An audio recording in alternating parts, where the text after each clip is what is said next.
Hürmetli abunatçılar, ikinci kavattanız. Xuda kalasa 2 komnatli joy çıktı. Bayson Marojnikhana yanında. Tak beri sanucu.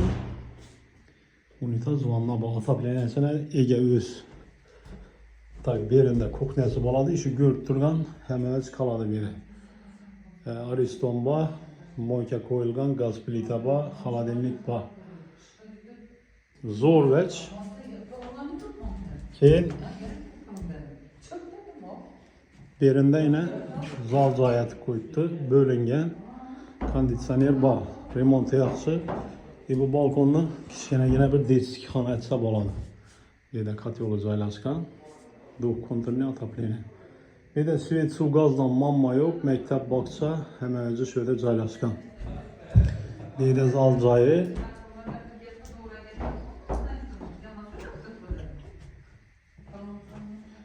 Bu yerda yine spalnisi. Xudo xolasa.